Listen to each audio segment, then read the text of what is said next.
Welcome, everyone. My name is Sarah Ray from the Bloomfield Public Library. Thank you for joining us tonight. Tonight we have Dr. Francis Coan going to present Half a Century and Half a World Away, Southeast Asian Immigration to the United States since 1960.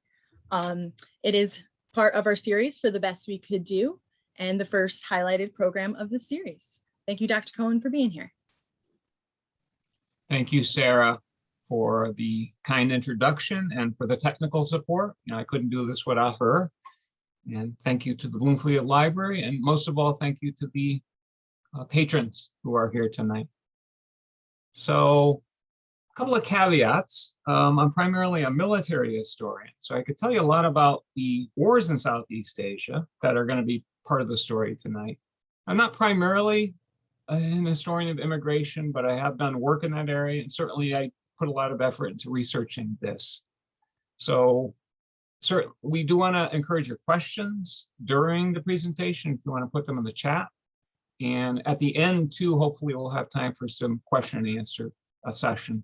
That's the part I look most forward to. The other caveat is language. I'm not a scholar of any of the Southeast Asian languages. So if I mangle a pronunciation, it's not intentional. I'll do the best I can. All right, so let's dive in. My job is to provide, as much as I understand it, some context and some historical background for the graphic novel. And that's what I'm going to try to do. So I suppose we have to start with a geography lesson, although many of you probably know this, but what part of the world are we looking at?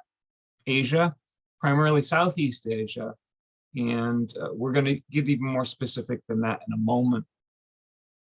So this was not an area, particularly Southeast Asia, of migration to the United States historically. If you look before 1960, there aren't really clear statistics as to how many people from that region even came to the United States. Probably you're talking just a few thousand, probably no more than that.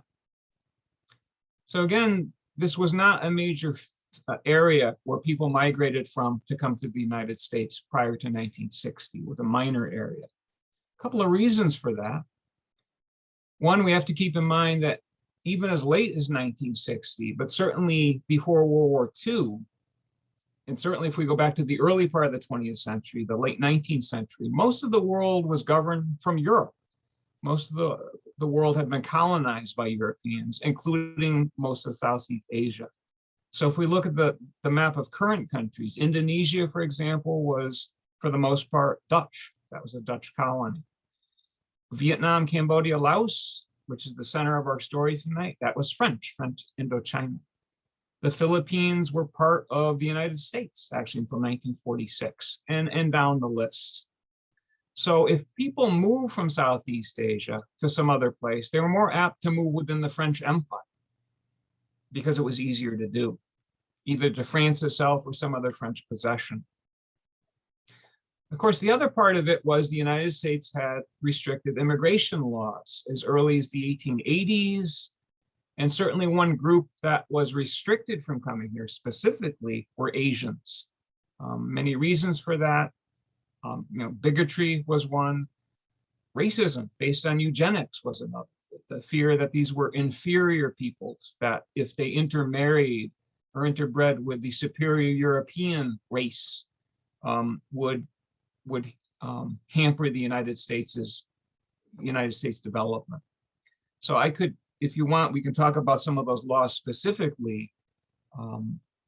Two that come to mind: 1882, the United States almost entirely ended Chinese immigration to the United States, the Chinese Exclusion Act.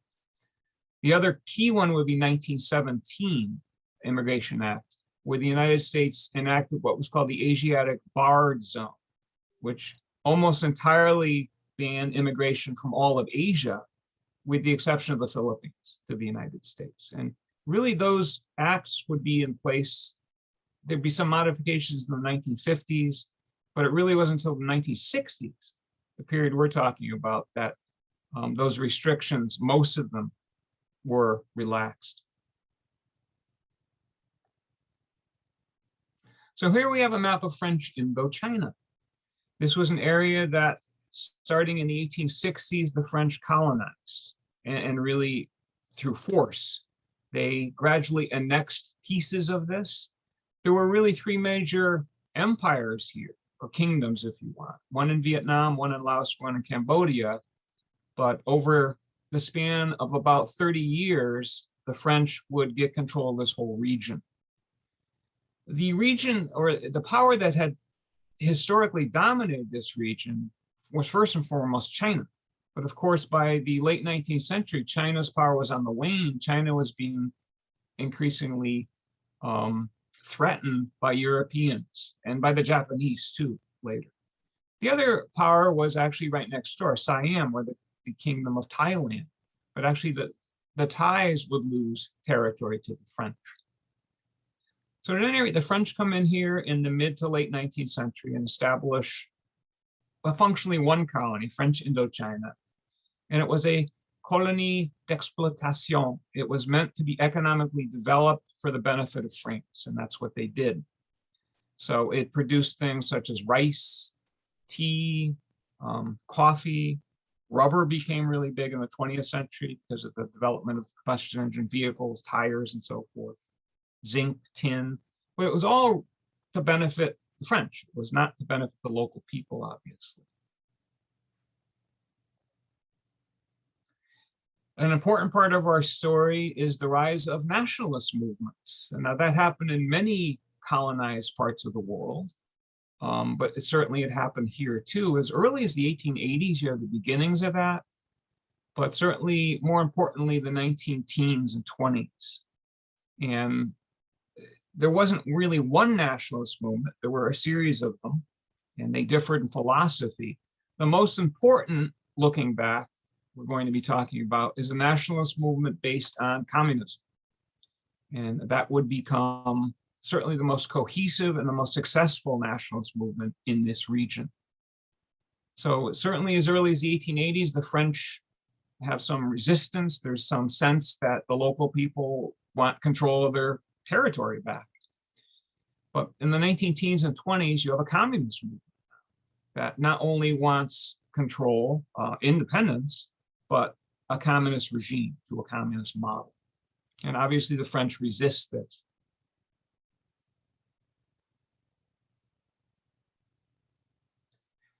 Well, jumping forward, World War II is a seminal moment in this part of the world because during the Second World War, as the Japanese built their empire in Asia and the Pacific, they occupied French Indochina successively. 1940, part of it, in 1941, really the rest of it. And this is before Pearl Harbor. So the French were essentially dispossessed of their colony in the short term. Interestingly, some of the Vietnamese and Laotians and Cambodians cooperated with the Japanese, collaborated, if you want to use that term, but some resisted. And one group that resisted, again, were the communists. With, by the way, some support from the United States and Britain. Well, as we know, the war is won, the Japanese are defeated, and the French want their colony back. But we have a problem now. You know, they do come back, they try to reinstitute control, but you have a pretty deep-rooted now nationalist movement, particularly the communist wing of it, that is determined to resist them. And what breaks out in 1946 is what's called the First Indochina War. It's a major conflict between these Vietnamese nationalists and the French. It's a conflict that starts as an insurgency, a guerrilla warfare, a guerrilla war, but increasingly becomes a conventional war too. Another important part of this is this becomes part of the broader Cold War that had broken out right after World War II. It's important to know that the communist nationalists, the Viet Minh, to use that term, had ties to China and got support from China, particularly weapons and supplies, and indirectly the Soviet Union too. So as the French battled this insurgency, the United States supported the French increasingly under the Truman administration and under the Eisenhower administration, to the point that by the time Eisenhower was president, the United States was actually bankrolling the bulk of the war effort in French Indochina to keep the French in the fight. The United States was paying for a large part of it and actually supplying the French with weapons and supplies. Not because the United States wanted to make sure the French got their colony back, but again, you have to put this in the context of the Cold War. The fear was this would be a region that would fall to a communist regime, and communism would be allowed to spread. The overarching American policy in terms of communism was containment. It was to prevent the spread of containment.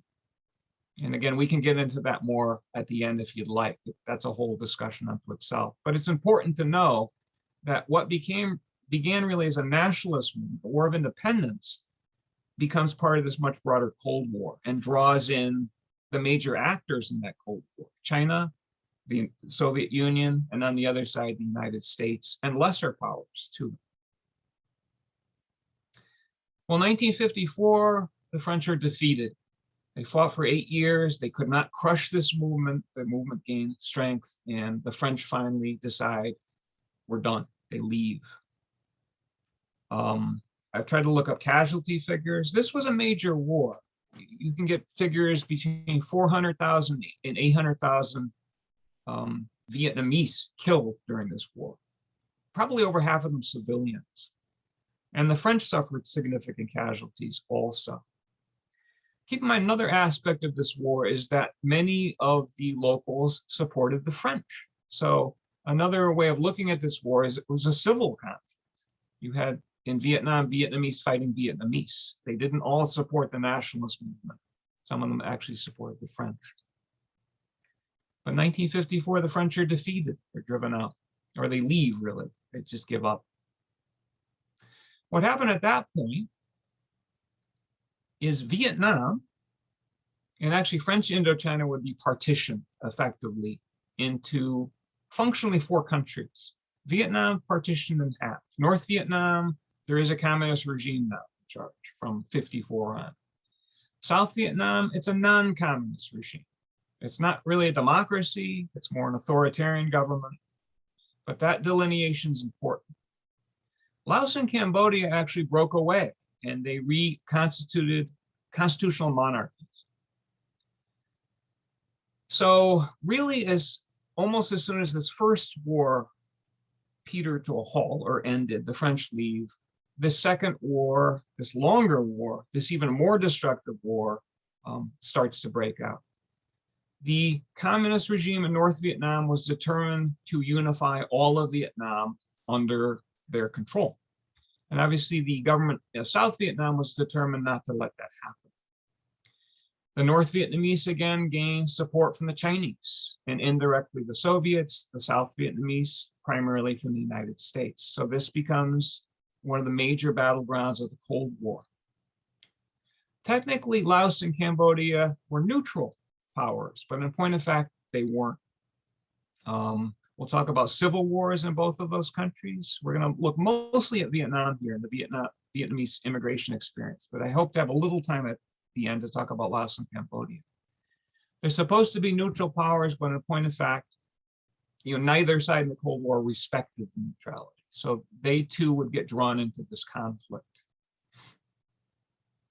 Similar to the first Indochina War, the war is an insurgency. You have a group of guerrillas in South Vietnam trying to destabilize and overthrow the government. Certainly from 1964 on, you have North Vietnamese regular forces crossing into South Vietnam. And we'll talk about the role of Laos in that. The so-called Ho Chi Minh Trail, which was actually a whole series of hundreds of trails and roads, ran through Laos, this region of Laos. It's a civil war between Vietnamese, and to some extent in these countries too, you'd have civil wars. And again, it's part of this broader Cold War. So it's a really large scale and complex conflict. We could do, obviously, hours on the Vietnam War, so-called, or the Second Indochina War. But again, we know the outcome. Ultimately, the United States was, you could argue, driven out, but more importantly, decided the cost was not worth it. Public opinion would turn against this war increasingly, And under the Nixon administration, effectively, the United States left. To some extent, there's some support there under Ford, but it was really 1973, the Paris Accords are signed, and the United States decides, again, we cannot stop this insurgency, we can't overthrow this North Vietnamese regime, and we give up. Certainly when you read the book, The Best We Could Do, you're going to look at how both of these conflicts influenced the author's life. And some of you have read the book probably already, but certainly her parents, her grandparents, and her too. So let's just stop a minute and consider what these two wars, and keep in mind, this is a 30-year war, essentially. The French War first, and then the American War second, and what they did to these countries, Vietnam, but also Laos and Cambodia. Well, one, there's a massive lack of security.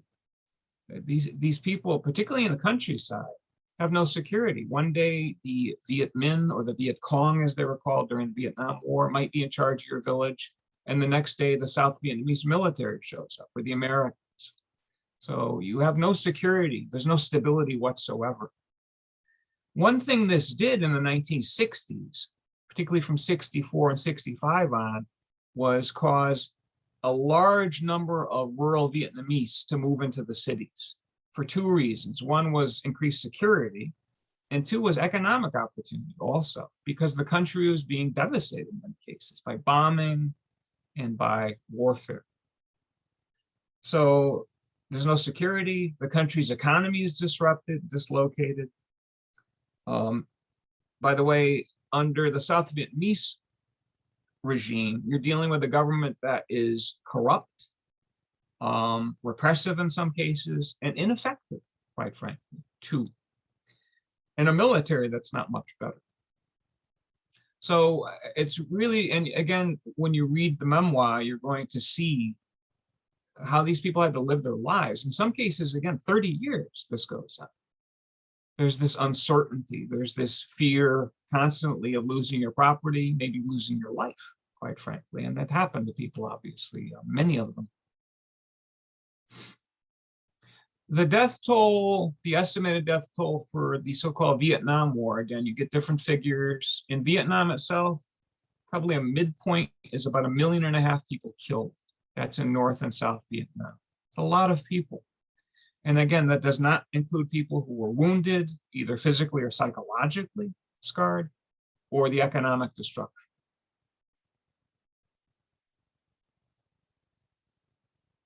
So let's get to the aftermath of this war, and that is emigration, people leaving Vietnam. Again, not many before 1960 or even before 1970, but certainly when the war began to come to a halt, and right after, consider that among the South Vietnamese now, you have a population who are on the wrong side of a civil war.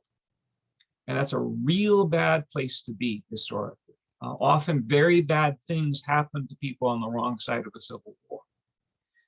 So what began to happen as early as 74, particularly in 75, and even for a couple of years later, is you have this first wave of people fleeing South Vietnam. And by the way, being allowed to come to the United States as refugees. Congress would actually pass a law in 75, which allowed that to happen.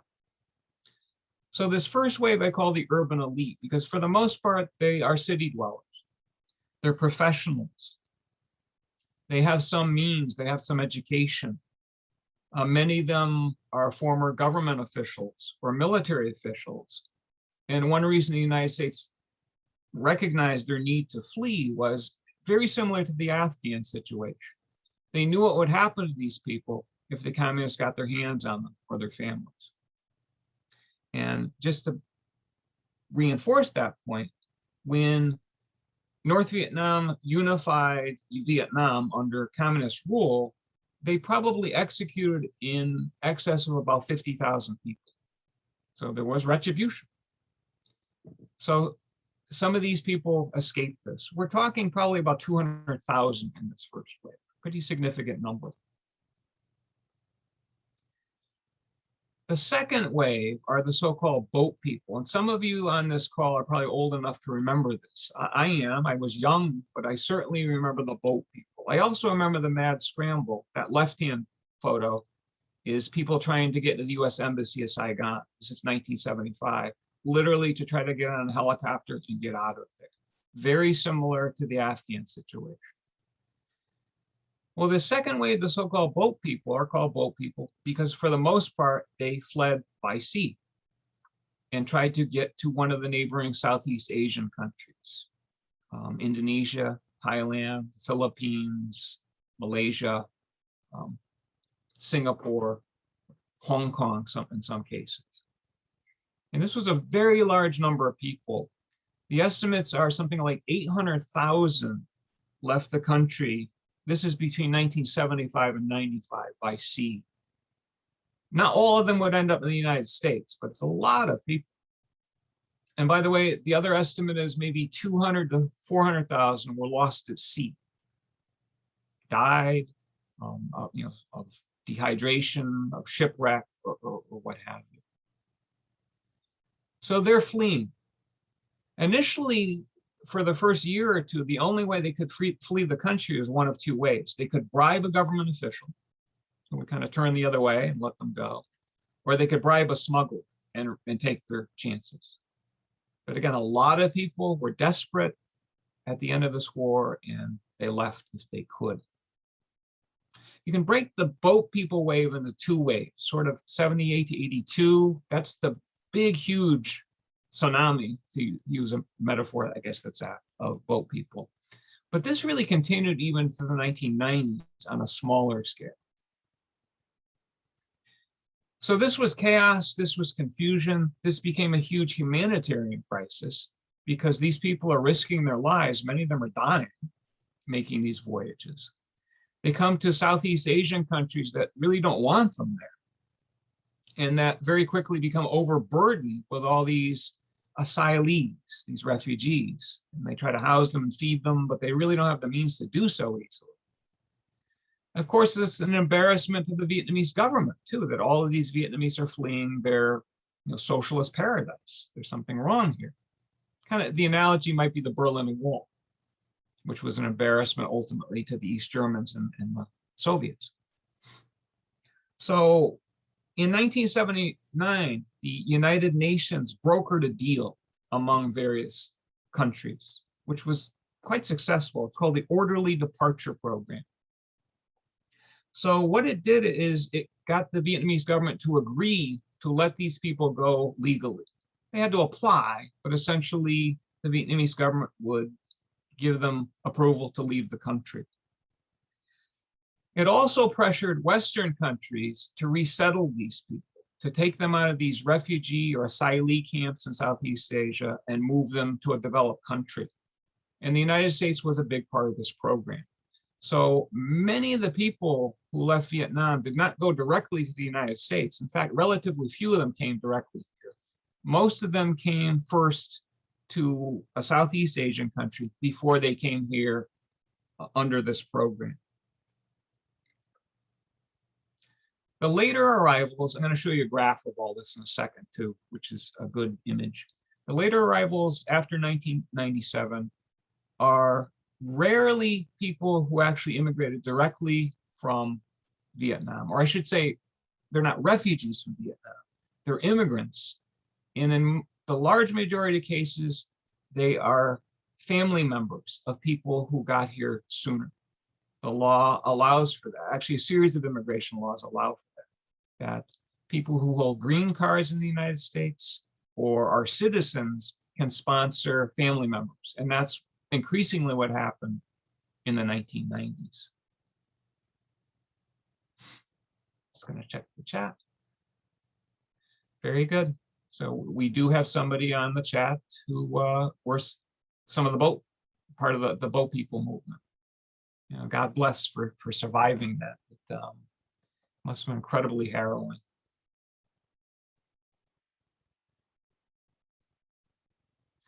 Just worth noting, we're looking at the left-hand pie chart here. This is from Pew.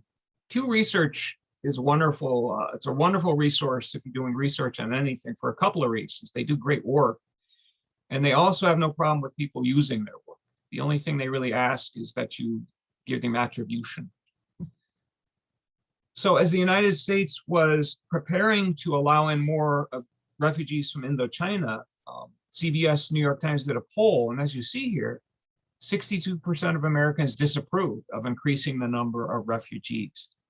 They did not want these people here. And again, you can try to figure out why that was. I think part of it was simply the bitter aftermath of the Vietnam War.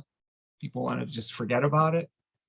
But sadly, part of it might have been bigotry also, that these people are different than the majority in the United States and maybe not welcome. But of course, they'd come anyway. So here are the sort of the three waves. The first, this is the original group, the urban elite leaving the country. But again, after 76, it's a tiny number of people. These are the boat people, the first wave, the huge, huge wave. And then once that orderly departure program is put into place, you see that wave start to come way, way down. Still people fleeing, but it's fewer. Now, for the most part, these are people being resettled from Southeast Asia camps to the United States. And then by the time you get to the 90s, that purple line are people who are being sponsored by their relatives here in the United States and being brought over legally also. So now that's by far the biggest group. These statistics only go through 2016, but you'd see much the same pattern today.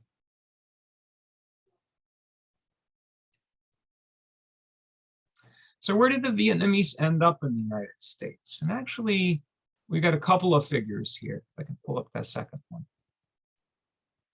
So the total number of Vietnamese Americans, this is as of 2019, that's the most recent data I could get, was about 2.2 million. So this is people who self-identify as Vietnamese, either nationally or ethnically, living in the United States. So that other figure you see up on the screen, that 1.337 million, that's the total number who came from Vietnam. So the rest are their children and their grandchildren. You see two states really pop out as having heavy concentrations of Vietnamese immigrants or family members. California first and foremost. Texas was another area they ended up in. Some other areas too, but California was definitely the state they migrated to. Interestingly too, when the United States sponsored these people and brought them over, there was an effort to scatter them among many states for a few reasons. One, so as not to overburden, a small number of states, but two, the hope was that they would not form ethnic enclaves, that they would assimilate more readily into the American population if they were put in relatively small numbers here or there. But what did they do? They got here, they got settled, and they moved. They moved to be closer to family or friends or people of the same ethnicity, because these ethnic enclaves ultimately are safety nets for these people, especially the first generation coming over here. There are huge benefits to living near people who speak your language, who understand your culture, and who can help you navigate this new country. So despite the efforts of the US government to prevent this from happening, it happened anyway.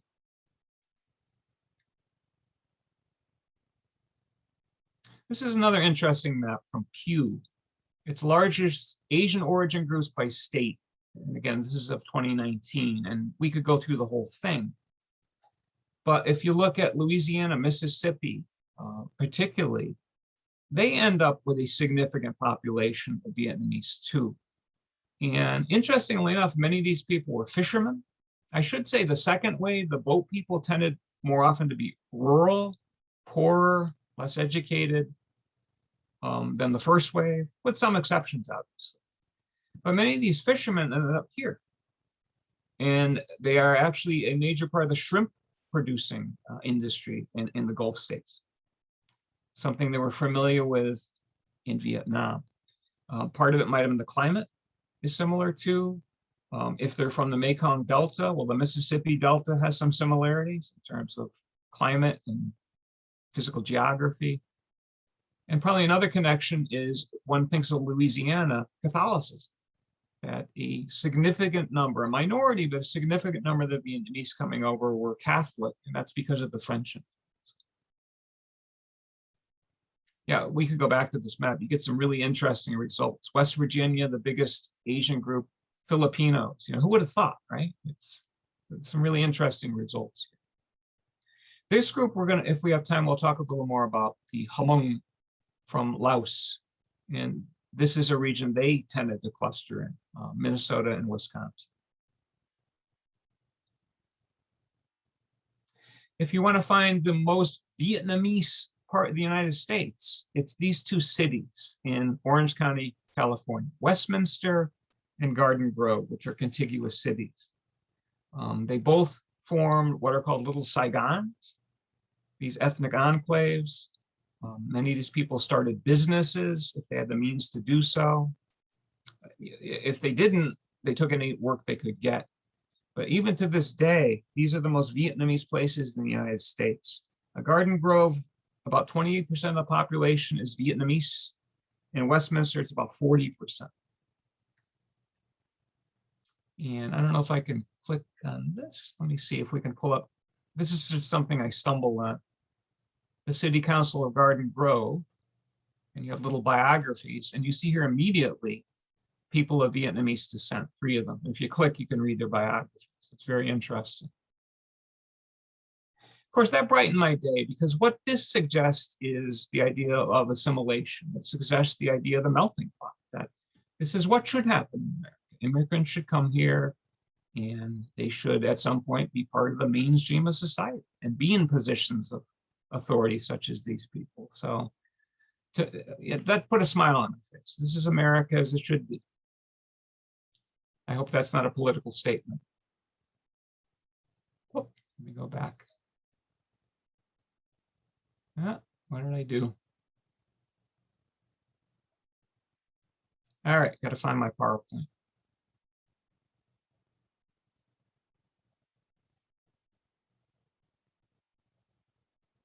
Okay.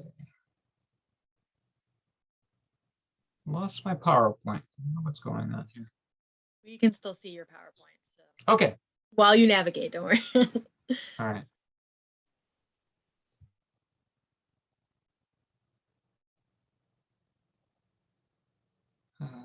I gotta get this back.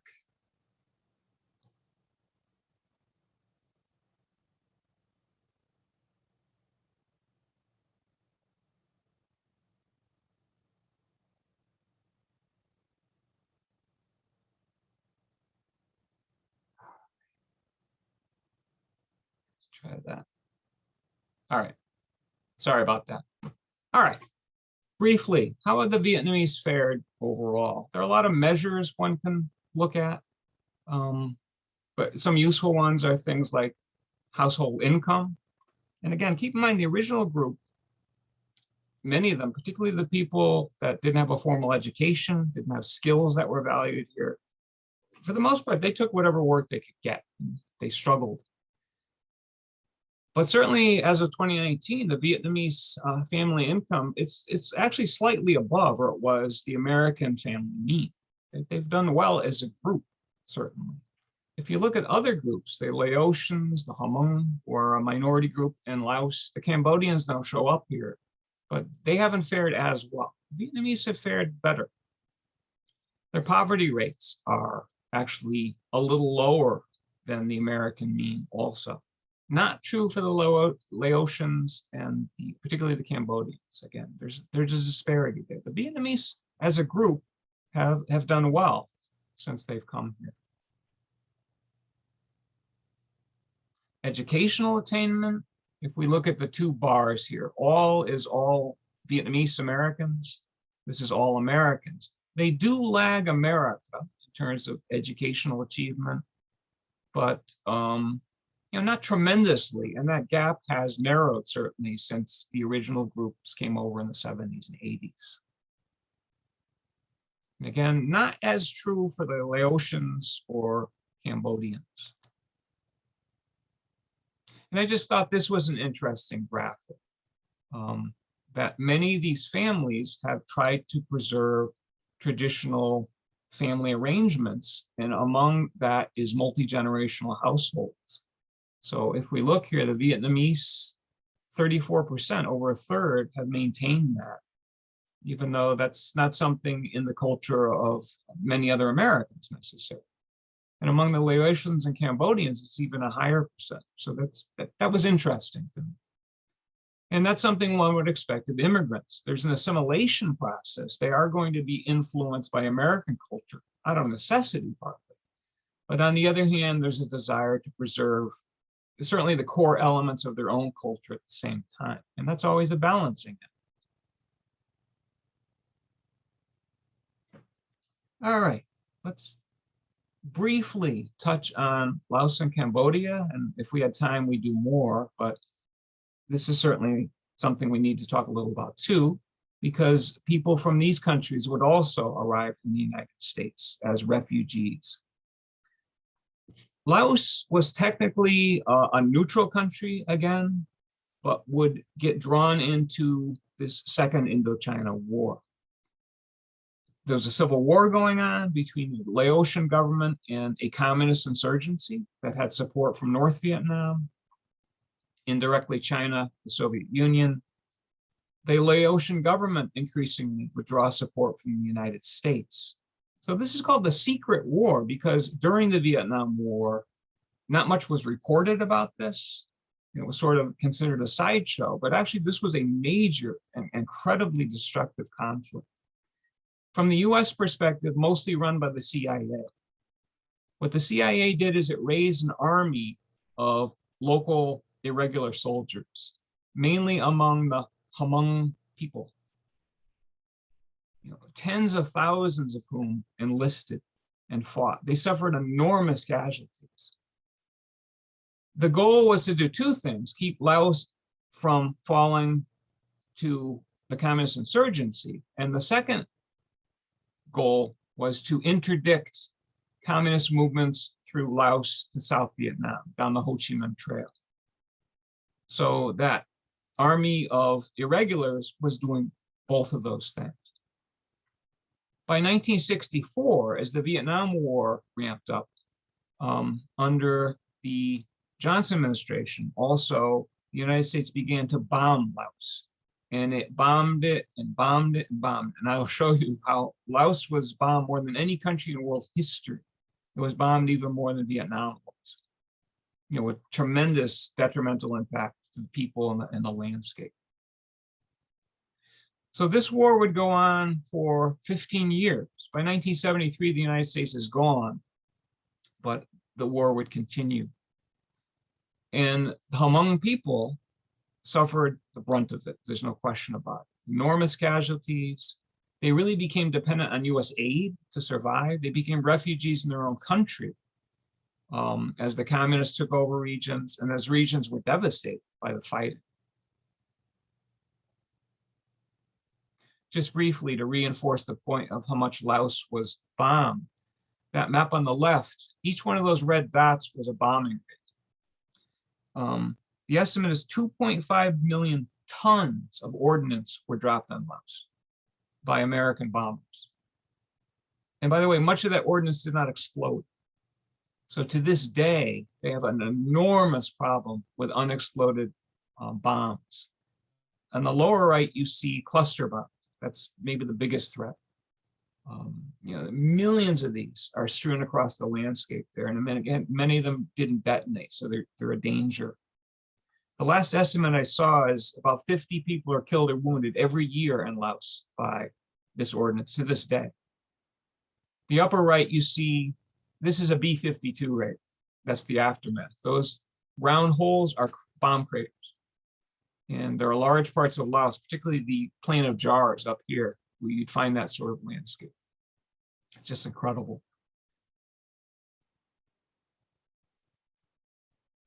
Well, these people too would flee where they could.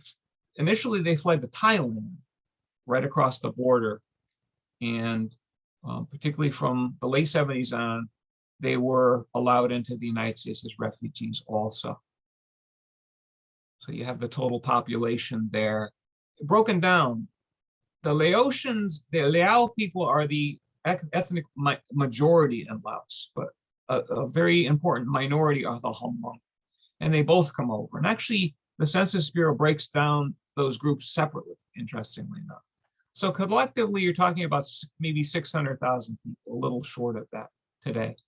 The original refugees, and then their children and grandchildren. Once again, very many of them end up in California. I think some of that is just geographic proximity, that this was the West Coast, the first place they arrived at when they got here. They stayed. But interestingly enough, the most, particularly Hmong city in the United States is Minneapolis and St. Paul, the Twin Cities. Something like a quarter of the Hmong people live there to this day.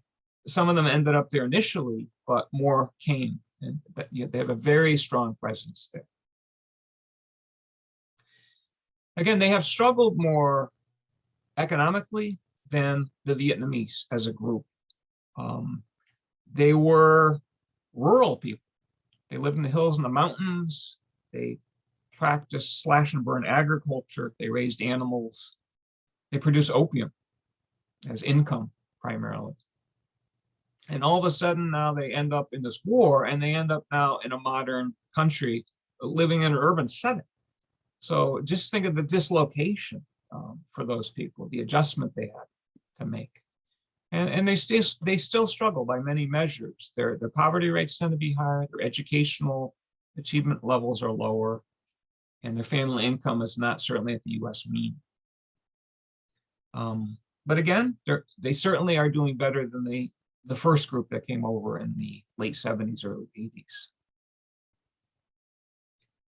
And then lastly, and then I'll feel free to take any questions you have that I can answer. We do want to at least touch on Cambodia. And as some of you are old enough to remember the movie The Killing Fields, which if you ever see that movie, you'll never forget it. There's a scene in that movie particularly that I've never forgotten since I've seen it.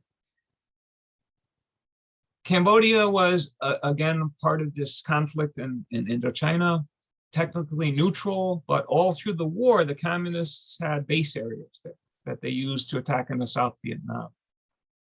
Also, you had a communist insurgency, the Khmer Rouge, which literally means the Red Khmer, which is the major ethnic group in Cambodia. They would ultimately come to power when this war ended. Just jumping to the end. And they would institute one of the most horrific, murderous regimes in the history of the world. Between 1975 and 79, they killed between 20 and 25% of the people of Cambodia, systematically moved them out of the cities and the countryside, starved them, worked them to death, arrested them, interrogated them, tortured them, murdered them. Interestingly, what saved Cambodia was the Vietnamese actually invaded Cambodia and toppled this regime. It's very interesting. A communist regime kind of came to the rescue.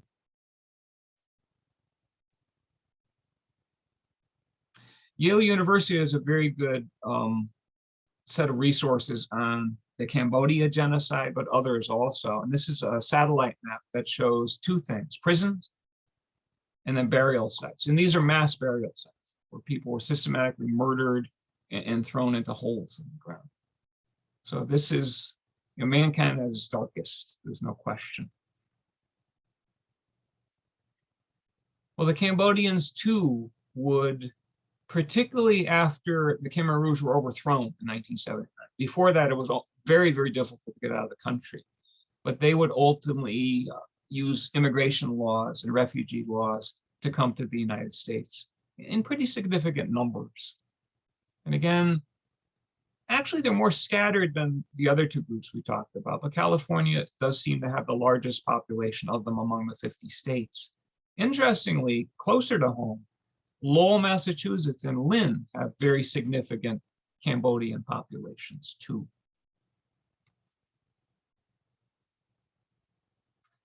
And I think that ends my presentation. That's as much as I have, and that's probably too much and too fast, but at least I've given you some overview of the history of the region, the major conflicts, and the ways of immigration to the United States, and a little background on how those immigrant groups have fared since 1975. Thank you.